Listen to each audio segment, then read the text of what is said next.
सुनील तांबे sir ज्येष्ठ पत्रकार आणि लेखक आहेत. सरांनी हितवाद, डेक्कन हेराल्ड, रॉयटर्स सारख्या नामांकित माध्यम संस्थांमध्ये काम केलं आहे. सध्या ते इंडी जर्नलचे सल्लागार संपादक आहेत. सरांचं मार्केजवरचं हे दुसरं पुस्तक आहे. याआधी त्यांनी मार्केजची गोष्ट हे पुस्तक लिहिलं होतं.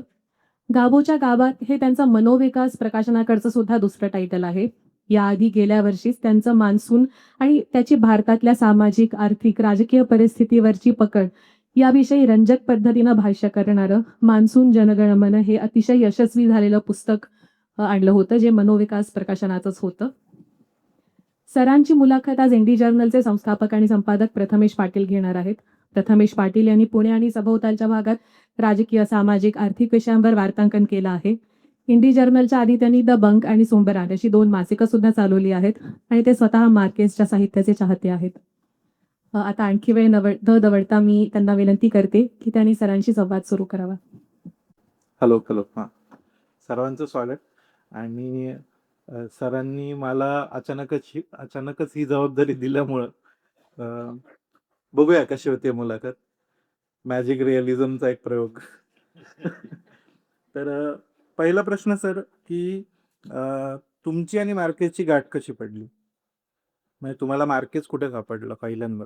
असं झालं होतं की आम्ही काही मित्र हे काढत होतो, चारवाक नावाचा, आजचा चारवाक नावाचा दिवाळी अंक काढत होतो. आणि त्यावेळेला त्यांचं वसंत आबाजी डहाके यांनी आमच्या त्या दिवाळी अंकामध्ये मार्केटच्या 2 कादंबऱ्यांचा परिचय, विस्तृत परिचय करून दिलेला होता. No one writes to colonel आणि म्हणजे कर्नलला कोणी पत्र लिहित नाही आणि एका पूर्वकथित मृत्यूचा वृत्तांत, क्रॉनिकल ऑफ डेथ फोरटोल्ड. ते वाचल्यानंतर मग मी म्हटलं, अरे मार्केट वाचायला पाहिजे. ही साधारणपणे 1990च्या दशकातली गोष्ट आहे. आणि तेव्हा मला रस्त्यावरती हे मिळालं, 100 Years ऑफ सॉलिट्यूड. आणि ते वाचल्यानंतर मी एकदम हात झालो. म्हणजे मग सगळ्यात मार्केट जसजसा मिळाला तसं वाचला. आणि म्हणजे मला आठवतं की एक पुस्तक जे ऑटम ऑफ द पॅट्रियार्क, हे मला मुंबईत, आणि त्यावेळेला काय ॲमेझॉन वगैरे नव्हतं, त्यामुळे मुंबईतही मिळालं नाही. नंतर दिल्लीत मी गेलो होतो तेव्हा दिल्लीतही मिळालं नाही. शेवटला बंगलोरला मला त्याची प्रत मिळाली, ऑटम ऑफ द पॅट्रियार्क. त्यामुळे तो मार्केट मी सगळ्यात झपाट्याने वाचून काढला. अच्छा. मग जेव्हा तुम्ही निर्णय घेतला, की पहिलं जेव्हा पुस्तक लिहायची तुम्हाला इच्छा झाली आणि तुम्ही मार्केसवरती मार्केसची गोष्ट हे जे पहिलं पुस्तक आहे तुमचं ते लिहिलंत, तेव्हा ती संकल्पना तुम्हाला का अशी इच्छा झाली की मार्केसवरती असं पुस्तक लिहायला हवं? तर कारण असं की मला असं जाणवलं की मराठीमध्ये, म्हणजे मी मराठी आणि हिंदी एवढं मधून वाचतो, मला मराठीमध्ये मला याच्यापैकी काहीच, म्हणजे आता चंद्रकांत पाटीलने सांगितलं त्याप्रमाणे एक तर आपल्याकडे म्हणजे ही वाचनीयता, अशा प्रकारचे वेगवेगळे प्रयोग एखाद्या त्याच्यामध्ये असणं, म्हणजे मॅजिक रिअलिझम सोडून द्या, पण अनेक प्रयोग, म्हणजे मार्केसने फक्त मॅजिक रिअलिझम लिहिलाय असं नाही आहे. म्हणजे त्या ज्या 2 कादंबऱ्या त्या अतिशय वास्तववादी आहेत, क्रॉनिकल ऑफ डेथ फोरटोल्ड किंवा या. परंतु किती एक लेखक किती रेंज पकडत असतो, म्हणजे ऐतिहासिक कादंबरी पण लिहिता येते, मॅजिक रिअलिझम लिहिता येते, संपूर्ण जर्नलिस्टिक स्वरूपाची लिहिता येते, किती प्रकार त्यांनी केले. अशा प्रकारची विविधता मला मराठीमध्ये काही दिसत नाही. आणि त्यामुळे मग त्या लेखकाचा परिचय करून द्यावा म्हणून ते पुस्तक लिहायला घेतलं. अच्छा. मग आता एक पुस्तक ऑलरेडी लिहिलेलं असताना, तुम्ही आधीच एक पुस्तक लिहिलेलं असताना, आता हे जे नवीन पुस्तक आहे गाबोच्या गावात, याचं काय औचित्य ठरलं? याचं असं झालं की मी 2023 साली इकडे गेलो होतो कोलंबियाला. आणि मग तेव्हा जेव्हा भेट दिली तिकडे, तेव्हा तेव्हा मला लक्षात आलं की एक म्हणजे असं असतं की आपण जे वाचत असतो त्यापेक्षा तुला जिकडनं आलाय तो देश वेगळा असतो. आणि मग तेव्हा मला म्हणजे आता उदाहरण द्यायचं झालं तर love in the time of cholera ही अतिशय, म्हणजे त्याच्यावरती हॉलिवूडने पिक्चरही काढला, अतिशय सुंदर कादंबरी आहे. मी त्याचे कोट्स बीच सगळंच पाहिजे. परंतु मी जेव्हा तिकडे गेलो तेव्हा मला त्यातला कास्टा सिस्टीम काय आहे ते तिकडे कळलं. तर तो संदर्भ मला या पुस्तक वाचून नाही कळला. तर कास्टा सिस्टीम काय आहे, तो जो love in the time of कॉलराचा जो नायक आहे तो याचा आहे की आफ्रिकन आणि स्पॅनिश यांच्या संकरात आहे. त्यामुळे त्याच्या आईशी तिथं लग्न झालेलं नाहीये त्या माणसाची. त्यामुळे याला बरंच का आपल्या बाप कोण हे पण माहित नव्हतं. त्यामुळे तो हलक्या जातीचा आहे आणि त्यामुळे तो फर्मिना डासाशी प्रेमात असला तरी लग्न करू शकत नाही. ही जे सगळे आहे आणि त्याच्यानंतर मग मला तिकडे मग आता तिकडे त्याला एस्ट्रॅटो म्हणतात आणि ते काय की आपल्याकडे कास्टा सिस्टीम आहे हे भारतातल्या बहुतेक लोकांना माहिती नाही आहे. भारतातल्या लोकांना असं वाटतं कास्ट सिस्टीमच आहे. तो ऍक्च्युअली शब्द आलाय कास्टा सिस्टीम आणि ती कास्टा सिस्टीम आणली यांनी पोर्तुगीज आणि स्पॅनिश लोकांनी. ही कशी आणली, काय आणली, ती कोणती सिस्टीम होती हे लॅटिन अमेरिकेत गेल्यानंतर कळतं. आणि तिकडनं मग त्यांनी आपल्याकडच्या जातीला त्यांनी कास्ट हा शब्द जोडलाय. परंतु आपल्याकडे अशी एक सर्वसाधारण धारणा आहे की कास्ट हा शब्द बहुधा संस्कृतच असावा असं आपल्याला वाटतं आणि तिकडनं त्यामुळे सगळेजण कास्ट सिस्टीम बोलत असतात. आता आपल्याला आपण फिल्ममध्ये पण बघितलं आणि आपल्याला माहितच आहे की मार्केस स्वतः पत्रकार होता आणि तुम्ही जे याचं story of a shipwreck seller हे हा त्याचा रिपोर्टाज एका साहित्यिक दस्तऐवज म्हणूनच बघितला जातो तो सुद्धा. तर त्याचं पत्रकार असणं आणि तुम्ही स्वतः पत्रकार लेखक असणं हे कुठेतरी तुम्हाला रिलेटेबल वाटत होतं का? तो आपला वाटण्याचं कारण? हे आहेच कारण महत्वाचं कारण आहे. कारण मार्केटचं म्हणजे बहुतेकचं लिखाण आहे म्हणजे मार्केटलाही स्वतःला आपण कथा कादंबरीकार आहोत असं म्हणण्यापेक्षा पत्रकार आहोत याचाच अभिमान. आणि नोबेल प्राईज मिळाल्यानंतर जे पैसे त्यांनी जे त्याच्यामधून एक पत्रकारितेचं स्कूल तिकडे सुरू केलं आणि त्याच्यामध्ये शिकवायला खरं तर आपल्याकडे हा जो होता काय त्याचं नाव आफ्रिकेवरती ते चहा सोनी रिझल्ट कापूस. रिझल्ट कापूसिन्स्की तिकडे शिकवायला जात होता. आता कापूसिन्स्कीचं पुस्तक समजा वाचलं आपण तर आपल्याला कळतं व्हॉट इज मॅजिकल जर्नलिझम. बरोबर. आता कापूसिन्स्कीला काही स्पॅनिश भाषा येत नव्हती परंतु तो तिकडे जात होता शिकवायला त्या जर्नलिझम स्कूलमध्ये. आता ते समजा वाचलं तेव्हा आपल्याला कळतं की कापूसिन्स्की रिपोर्टाजच कादंबरी म्हणून लिहितो. आपल्याकडे मराठीमध्ये मी असं एकही पुस्तक रिपोर्टाचं वाचलेलं नाही की ती कादंबरी वाटते. बरोबर. म्हणजे तू वाचलंच असेल कापूसिन्स्कीचं. हो. आणि तो कसा लिहितो की म्हणजे आता त्याचं एक पुस्तक आहे की कुठचं ते एम्परर नाही शाह ऑफ द शाहज ह्याच्या इराणवरती द एम्परर. तो इथिओपियाचा. आता तेव्हा तिकडे जेव्हा इथिओपियात क्रांती झाली तेव्हा तो तिकडे होता कापूसिन्स्की. इराणमध्ये क्रांती झाली तेव्हा तो तिकडे होता. आता एम्परर हे पुस्तक असं लिहिलंय की ते असं एक एक पायरी चढत जातो तसं आहे की या एम्पररचा बाबा तो कोण हा आहे काय दरवाजा उघडणार आहे त्याच्यात तो काय बोलतो एम्परर बद्दल. एम्पररचा सिंहासनाचा त्याच्या पायाची उशी ठेवणारा काय बोलतो अमका काय असं करत करत तुम्ही त्या एम्परर पर्यंत पोहोचता. अशा प्रकारचं रिपोर्ट म्हणजे कादंबरीच वाटते. शाह अगदी वेगळे. तो फोटो म्हणून सांगतो हा फोटो आहे मग दुसरा फोटो तिसरा फोटो असं करत तो असा रिपोर्ट लिहितो. आपल्याकडे असं काही नाही. आपल्याकडे प्लेन खटाखट म्हणजे हे चांगले असतात ते वाईट नाही परंतु that is actually magical journalism आणि त्याच्यामधून माझं मार्केटचं जास्त. तसं मग बघायला गेलं तर मार्केजला एक लेखक म्हणून जागतिक साहित्याच्या पटावरती स्पेक्ट्रमवरती तुम्ही कुठं प्लेस कराल, त्याला कुठं ठेवाल की एक लेखक म्हणून त्याच्याकडे कसं बघता येतं? मला कळलं लेखक म्हणून म्हणजे हा जो पट आहे की कुठल्या भावनांना किंवा कुठल्या गोष्टींना हात घालणारा लेखक म्हणून त्याला बघता येईल मार्केजला. मार्केटचं हे बघितलं ना तर म्हणजे जसं हेमिंग्वे म्हणाला तसं मार्केटलाही ते मान्य होतं की कोणताही लेखक एकच कादंबरी परत परत लिहित असतो. तर मार्केटच्या दृष्टीने सॉलिट्यूड हा अतिशय महत्वाचा मुद्दा होता. आता सॉलिट्यूड म्हणून त्या कादंबरीचं नाव आहे 100 Years ऑफ सॉलिट्यूड. तो सॉलिट्यूड जो आहे त्याला एकांत असं नाही म्हणता येत. त्याला एकाकुलपणा म्हटलं पाहिजे. याचं कारण असं की आपल्याला एकांत म्हटल्यानंतर कोणतं तरी असं एक आता आपल्याला ज्ञानप्राप्ती होईल असं वाटतं पण त्याच्या उलट आहे. त्याचं म्हणणं ही माणसं सॉलिट्यूड म्हणजे तुम्ही समाजापासून तुटलेलं असतं. समाजापासून तुटलेल्या व्यक्ती या दुःखी असतात हे त्याचं सूत्र आहे आणि हे सॉलिट्यूड त्यामुळे हे जे आहे सॉलिडॅरिटी ही महत्वाची हे मार्केट अंडरलाईन करत असतो. त्यामुळे सॉलिट्यूड आणि सॉलिडॅरिटी मध्ये मार्केट म्हणतो जे सॉलिडॅरिटी नाही सामिलकी नाही आपली सामाजिक बांधिलकी नसते म्हणून आपण तुटलेले असतो आणि तुटलेले असतो म्हणून दुःखात असतो. तर ह्या सॉलिट्यूडचे वेगवेगळे आस्पेक्ट म्हणून मार्केस स्वतःला समाजवादी म्हणवतो ना. बरोबर. हा, तर तो त्यातला हा जो धागा आहे, तर हे जे सगळं आणतो ना मार्केस, म्हणजे फॅन्टास्टिक. अच्छा. मग वसाहतोत्तर जगामध्ये म्हणजे वसाहतवादाचं जे हॉरर्स आहेत, जे भयान स्वरूप आहे, ते बघितलेलं जग जे आहे, ते एकीकडे आपण भारत, आशियातले अनेक देश हे आहेत, आफ्रिकेतले देश आहेत आणि अर्थात लॅटिन अमेरिकेतले. पण लॅटिन अमेरिकेतला वसाहतवाद एका विशिष्ट कॉर्पोरेट वसाहतवादापैकी अगदीच त्याचं टोकाचं उदाहरण आहे. तर तुम्हाला त्या प्रतिक्रियेमध्ये, वसाहतवादाला दिलेल्या प्रतिक्रियेमध्ये काय फरक जाणवतो? आशियाई किंवा आफ्रिकी किंवा लॅटिन अमेरिकन?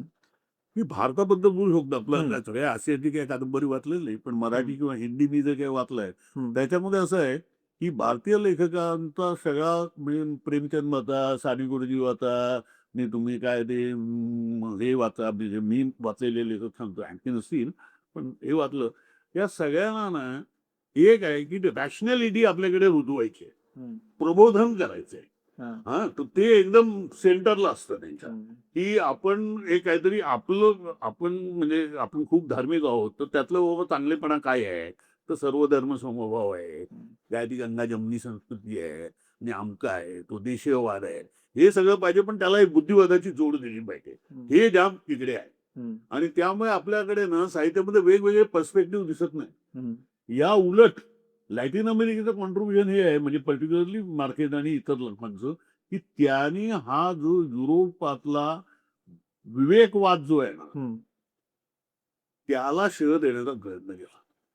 जादुई वास्तववाद म्हणजे ऍक्च्युली ही बदतो व्याघात आहे.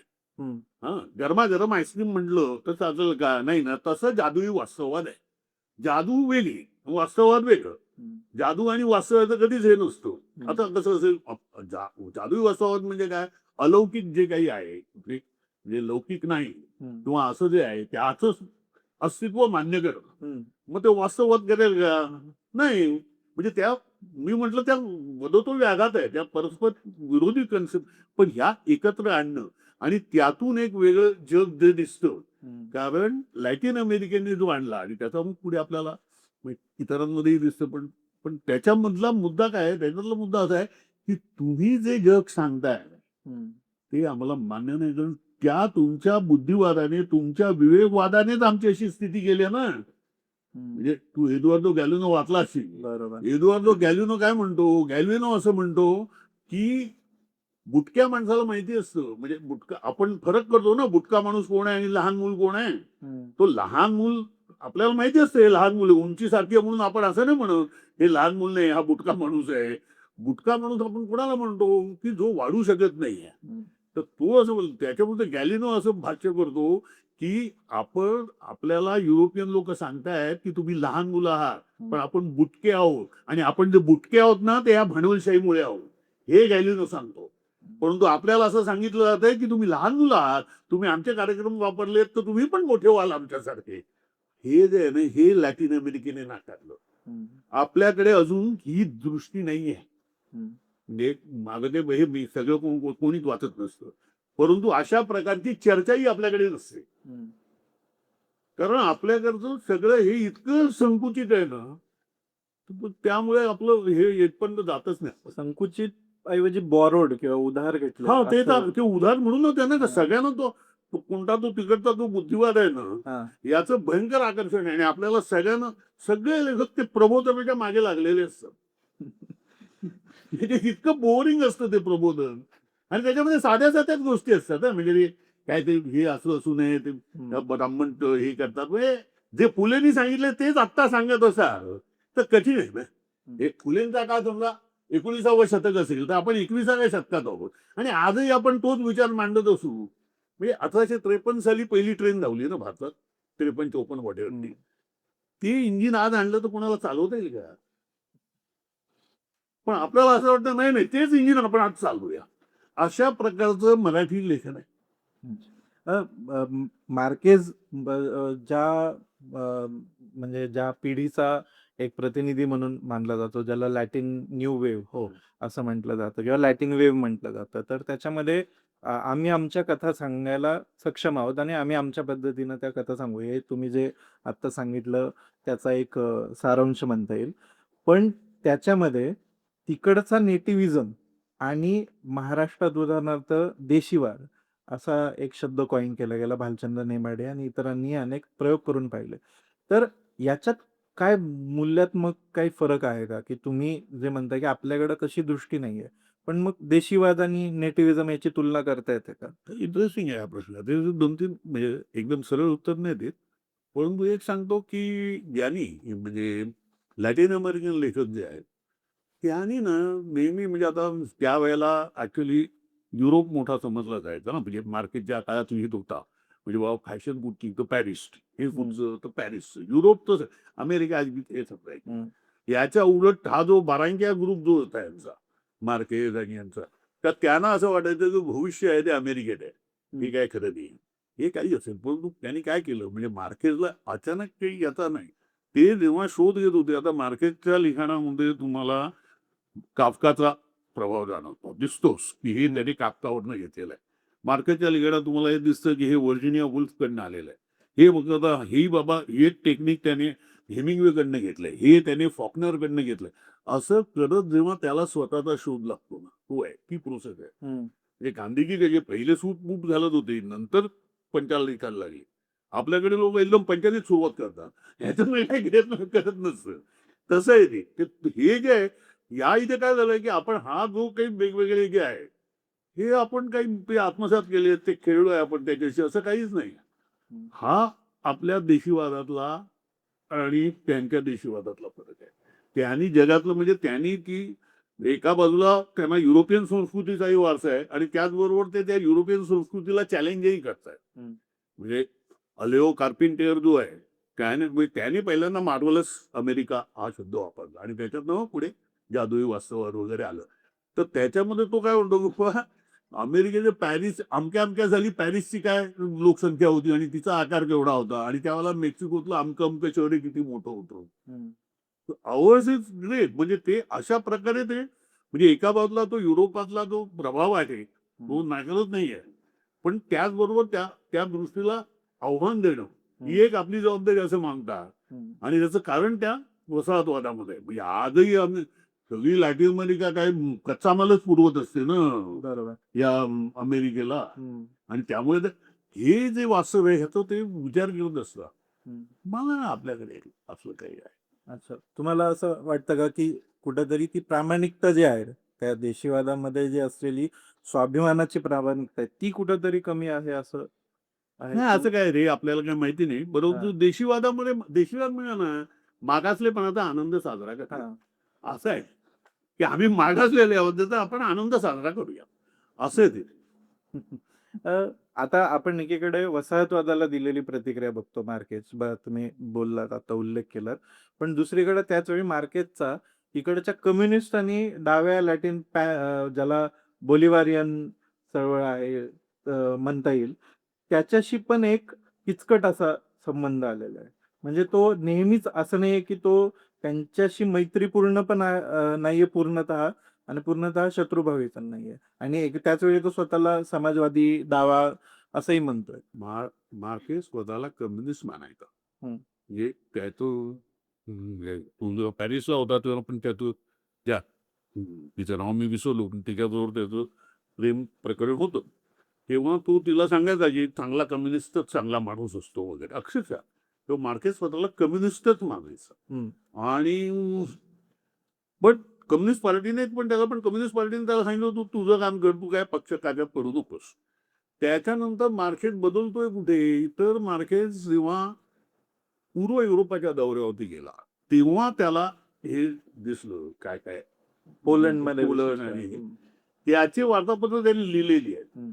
परंतु तरी सुद्धा मार्केस आणि दुसरी गोष्ट आहे ना लॅटिन अमेरिकेमध्ये आपण ज्याला जेव्हा आता लॅटिन अमेरिकेमध्ये लिबरेशन थिओलॉजी आली ना हं. म्हणजे बरोबर. चर्चची लिबरेशन थिओलॉजी लॅटिन अमेरिकेत आली हं. की चर्चनेच लिबरेशनचा पुरस्कार केला की आपण दलित श्रमिकांच्या लढ्यात असलं पाहिजे वगैरे वगैरे अशी ती थिओलॉजी आहे. हा आपल्याकडे समजा बघितलं तर गांधीजी या प्रकारचे होते पण तशा प्रकारे आपण ते मानलं जात नाही. Clear आहे ना. हा, तशा प्रकारचे Gandhiji was nothing but liberation theology of Hinduism, mission centre.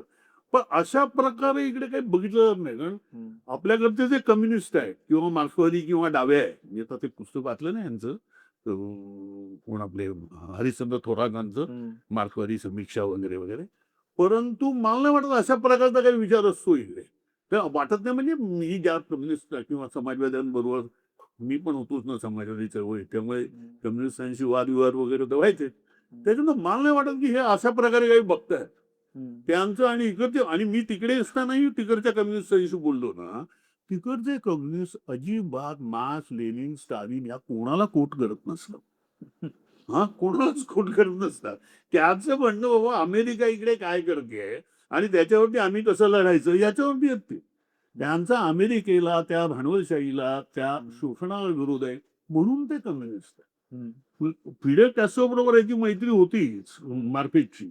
तर त्याच्यामध्ये तो काय म्हणतोय की अमेरिकेला आपल्यापासून 70-80 किलोमीटर वरती एक वेगळी रचना का सहन होत नाहीये? काय बिघडलंय अमेरिकेचं त्यामुळे? म्हणून मार्केट आहे. जेव्हा तो डेमोक्रेटिक सोशलिस्ट म्हणतो स्वतःला, ते कारण आता पुन्हा ना आपल्याकडे लगेच तिकडच्या सोशलिस्टांनी आनंद साजरे करण्यासारखं काही नाहीये त्याच्यात. तो तिकडचा तो संदर्भ आहे. बरं. मग आता तुम्ही खूप इंटरेस्टिंग बोललात जे लिबरेशन थिओलॉजी बद्दल, की धर्मामध्येच मुक्तीच्या किंवा शोषणाविरोधात लढण्याच्या शक्यता असतात. पण त्याच वेळी या अशा प्रकारचा अध्यात्म असेल किंवा परंपरा असतील, तुमच्या ज्या सामाजिक परंपरा असतात आणि ज्या अर्थातच शेकडो वर्ष काही पिढ्या मागे जात असतात. तर या परंपरांचा साहित्यावरती आणि इन रिटर्न साहित्याचा या परंपरांवरती जो आंतरसंबंध असतो, त्याचं एक उदाहरण म्हणून याच्याकडे बघता येईल का, लॅटिन अमेरिकन स्टोरी टेलिंग कडे? लॅटिन अमेरिकन स्टोरी टेलिंग कसं आहे, प्रत्येकाने ते एक एक स्वतःच तंत्र शोधलंय. म्हणजे मार्केस लिहितो तसंच काय मारिओ व्यवसाय लिहित नाही. मारिओ व्यवसाय वर्षाच व्यवसायाचं एकदम वेगळं लिहित आहे. हा, ते एकदम म्हणजे त्याने, पण त्याचंही हे इंटरेस्टिंग आहे की तो असं आहे ना, एकदम 2-3-4 सूत्रे एकदम लिहित राहतो आणि त्याच्यातनं मग अशी कादंबरी आकार घेते. म्हणजे तिथं समजा त्याचं कुठं आंट हुलिया अँड स्क्रिप्ट रायटर हे पुस्तक वाचलं तर एवढ्या त्या गोष्टीतनं गोष्ट आपल्याला कळत नाही. दरवेळेला आपण वाचतो ही गोष्ट आणि मग आपल्याला कळतं अरे ह्या सगळ्यातनं असं चित्र तयार होत आहे. तर तो एक काहीतरी वेगळा शोध घेतोय. आपल्याकडे नाही तसं काही. आणि त्यामुळे तिकडे नुसतं परंपरेचं असं नाही आहे. एक तर ते युरोपातलीच परंपरा इनहेरिट करत आहे. हे युरोपियन साहित्याची परंपरा ते करतातच. म्हणजे हे बोलायचं झालं तर बोरेस, चंद्रकांत पाटील म्हणाले, बोरेसने या पुस्तकाबद्दल 100 इयर्स ऑफ सॉलिट्यूड बद्दल असं म्हटलंय की 100 इयर्स ऑफ सॉलिट्यूड हे लॅटिन अमेरिकेचं हे आहे, काय तो क्विझोट, डॉन गियोटे. डॉन गियोटे असं बोरेसने वर्णन केलं. त्यामुळे ते युरोपियन परंपरा नाकारत नाही आहे, ती आम्ही ती पुढे देतो असंच त्यांचं म्हणणं आहे. तर त्याच्यामध्ये त्यांना लॅटिन अमेरिकनला एक युरोपियन परंपरा पण मिळते आणि लॅटिन अमेरिकेची म्हणून नाही ही मिळते, असं ते. त्यामुळे आपल्याकडचं असं काही नाही आहे बाबा. तुम्ही एका लेखामध्ये, एका भाषणामध्ये सुद्धा, की भारतीय परंपरांमधलं जे कथा सांगण्याची पद्धत आहे आणि विशेषतः महाभारत आणि रामायण हे त्याचं एक पिनकल आहे, तर त्याच्यामध्ये हे मॅजिक रिअलिझमचे एलिमेंट दिसतात का तुम्हाला? आणि तसं काही तुलना करता येऊ शकते का? भरपूर आहे. खरं तर मॅजिक आपल्याकडं, त्यांचं मॅजिक रिअलिझम म्हटलं ना, अलौकिक बोलतीये. आपलं पण अलौकिक आहे, परंतु आपल्याकडे अधिक क्रिएटिव्ह आहे. फॉर एक्झाम्पल तर आता बघा तुम्ही उल्का पडते. उल्का पडते म्हणजे काय होतं, उल्का येतो, तिचा आगीचा लोळ होतो, ती जमिनीत शिरते, जमिनीत शिरल्यावर दगड असतो. याची फिक्शन होतं असताना सीतेचं अग्निदिव्य येतं. सीतेच्या अग्निदिव्याच्या गोष्टीच्या खाली हे गोचर आहे. हे जे गोचर आहे त्या गोचराचं मिथ्य करणं, ही जी अचाट शोध भारतीयांनी लावला आहे. तर आता पुढे आपल्याकडे होतो सीतेचं काय, आपण सामाजिकतेतच जास्त जातो. अमुक ब्राह्मण तमुक काय मुगला उलटा टांगला आणि काय असं केलं ते सीतेचं असं आहे, बाईचं स्थान काय आहे वगैरे. आपलं त्यातलं ही कळत नाही, तंत्र कळत नाही. म्हणजे आता बळीराजा घेतो तर बळीराजा मी फिरलो भारत तर सगळीकडे बळीराजा आहे. तर बेणेश्वर म्हणून डुंगरपूरच्या इकडे आहे, राजस्थानात तिकडे तर सांगा इकडनं तो गेला पाताळामध्ये असं सांगतात. आपल्याकडे तू हिमालयात आहे, केरळ आहे, सगळीकडे आहे. मुद्दा त्यातला असा आहे की बळीराजाच्या गोष्टीतलं भक्कम आशय सूत्र आहे ते म्हणजे खरीप हंगामाची सुगी हे आहे. ते आपण मिस करून बळीराजा ठरवता त्याचं त्याच्या राज्यात असं आपण वेगळंच असतं. जसं ब्राह्मण एक असतात ना त्यांचं एक वेदामध्ये असं होतं, वेदामध्ये तसं होतं, तसं हे वेगळं चाललंय. हे दोन्हीच म्हणजे फॉल्सहूड आहे ते. आपण त्यातलं कथन किंवा जी डिव्हायसेस काय वापरले म्हणून बघतच नाही त्याच्याकडे. ते हिंदुत्ववादी असतील किंवा कोणते हिंदुत्व विरोधी किंवा देशीवादी किंवा फुले आंबेडकरवादी असतील, मला नाही वाटत ते अशा प्रकारे बघतात या घटनांकडे. त्यामुळे दोघांच्याही तुम्ही बघितलं तर त्या भाषा वेगळी, विषय वेगळे, परंतु I don't think they contribute anything to literature. म्हणजे असं म्हणता येईल का की दोन्हीही हे खरं तर बघायला विरोधी ज्या शक्ती आहेत, एकमेकांच्या विचार आहेत, ते रूपकाला लिटरली घेतात, हो, अक्षरशः घेतात. अच्छा. एकदम ते तसेच घेतात. दोघांनाही असं वाटतं नाही की रामायण महाभारत हा इतिहास होता, परंतु तो इतिहास आम्ही असा सांगतो. हा वेडेपणा आहे ना.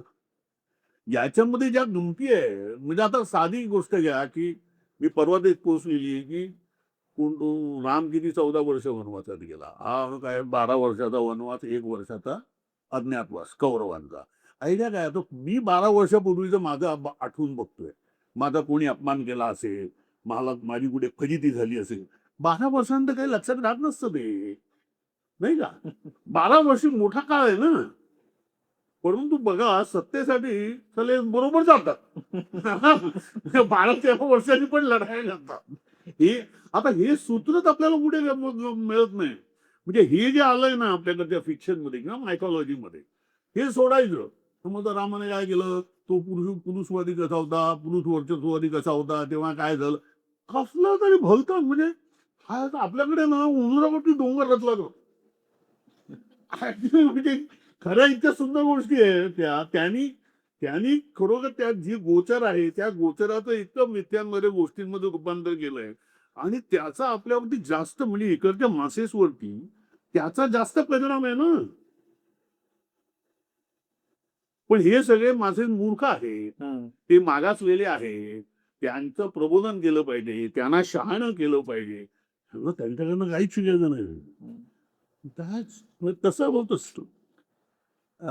मार्केजच्या काही मुलाखतींमध्ये मार्केजने स्वतः म्हणलेले की तो जरी असं आपल्याला वाचताना ऑफकोर्स आपण रोमॅन्टिक होऊन जातो लेखकाबद्दल, पण मार्केजने असं म्हटलेलं आहे की मी जर असे एक पुस्तक लिहायला घेतलं की त्याचे 3-3 ड्राफ्ट फाडून फेकून देतो आणि पुन्हा नव्यानं सुरू करतो. तर त्याची एक प्रोसेस आहे त्याच्या मागे. म्हणजे तो प्रचंड कॉम्पिटिटिव्हही वाटतो काही काही ठिकाणी. तुम्ही स्वतः काही खाजगी बैठकींमध्ये योसा हा त्याचा रायव्हल होता आणि त्याच्यासोबत ते काही किस्से सांगत असतात. तर ते एखादा किस्सा ऐकायला आवडेल. तर असं होतं की योसाने पहिल्यांदा त्याचं प्रबंध लिहिलाय तो 100 Years of Solitude वरती लिहिलाय. म्हणजे योसा त्याच्यासाठी मार्केटला त्याने लॉंग इंटरव्ह्यू घेतला आणि योसाने त्याचं साहित्यिक महत्ता काय आहे हे शोधायचा प्रयत्न केला. आणि योसाने मोठा तो चांगला निबंध आहे त्यांना, त्या डेझर्टेशनच म्हणतात. म्हणजे त्याने तो कुठच्या तरी विद्यापीठासाठीच लिहिलेला होता. पण त्याच्यानंतर योसा ऑलटुगेदर म्हणजे योसाची एकदम वेगळीच कथनाची आता. आणि योसा हा अतिशय एकदम कम्युनिस्ट विरोधी, पूर्णपणे अमेरिकावादी, भांडवलशाहीचा समर्थ असा आहे. योसाने तर असं म्हटलंय की हा मार्केट काय करताय, तो झाला फिडेल कॅस्ट्रोचा दरबारी आहे, असं हे तंत्र केलेलं आहे. पण ह्याने योसाने त्याचं हे सगळं कौतुक केलं.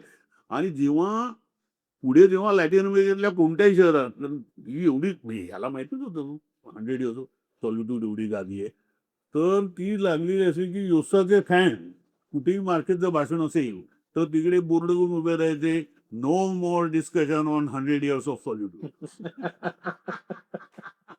असे बोर्ड घेऊन उभे राहायचे.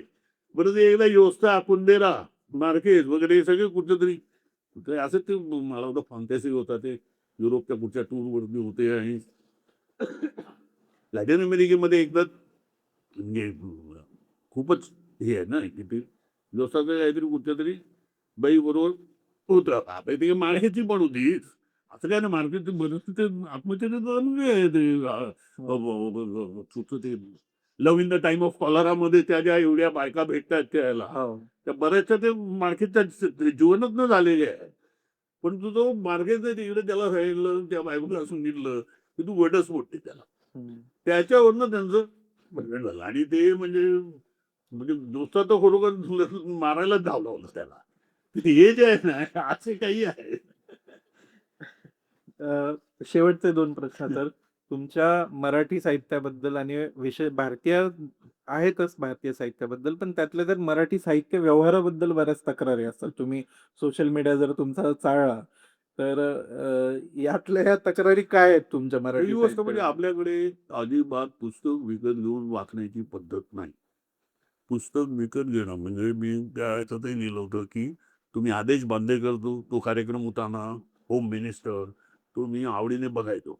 आता किती कामगारांच्या मध्यम वर्गाच्या वगैरे यांच्या घरात जायचा ना तो. हो. मग तिकडे तुम्हाला कधी टीव्ही दिसायचा त्यावेळेला टीव्ही असायचा, त्यानंतर वॉशिंग मशीन दिसायचं, त्यानंतर काय तो मिक्सर किंवा ब्लेंडर दिसायचा, त्यानंतर कधी कधी कोणाकडे तो हा पण असायचा ओव्हन. हं. पण मला त्या घरांमध्ये कुठेही पुस्तकाचं कपाट दिसलं नाही किंवा असेल तर त्या कॅमेरामनला दाखव असं वाटलं नाही.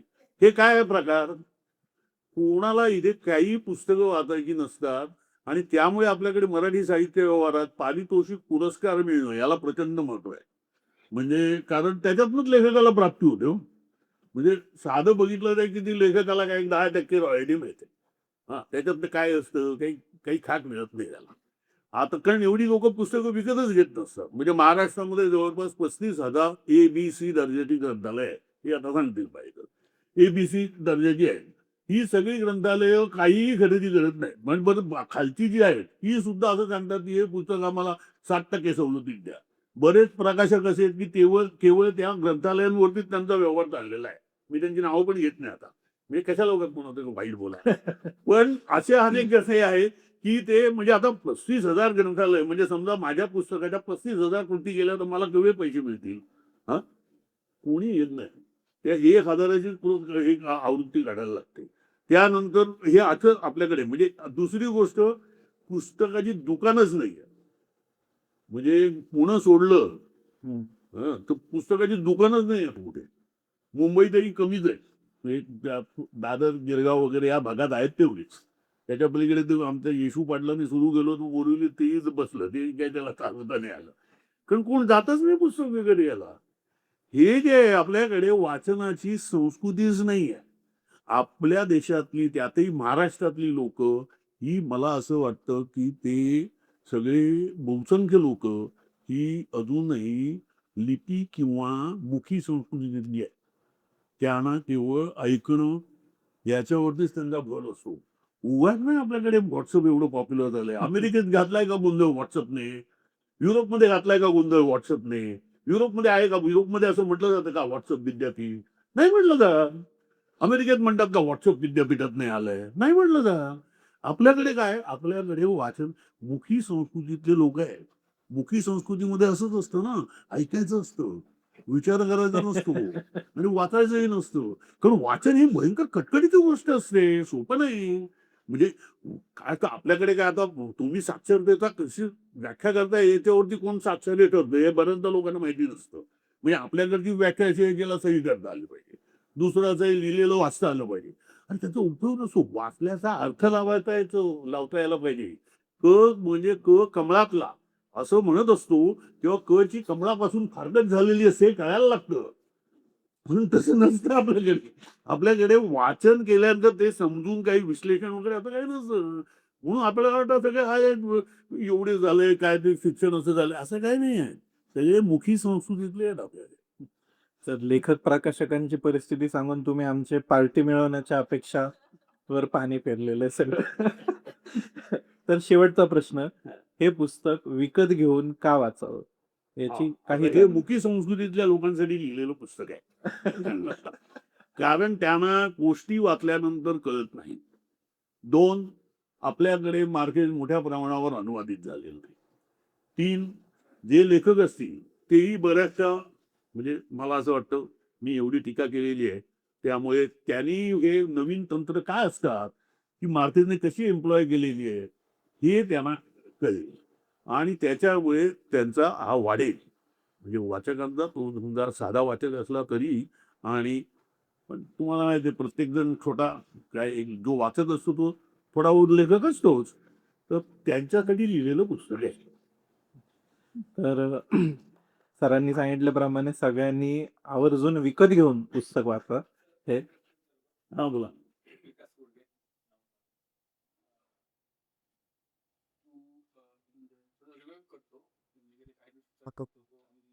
तर तुम्हाला खूप छान माहिती मला खूप जाऊन अनुभव बनणार तो कुठेही साईड जर बाकी जोडण्याचा प्रयोग होऊ शकेल सुबह सेकंड पार्ट हेच मी पण गेलेलो काही होतो की आपलं साहित्य हे दुय्यत वाद आणि तरणवाद ह्या दोन्हीच्यामध्ये आलं.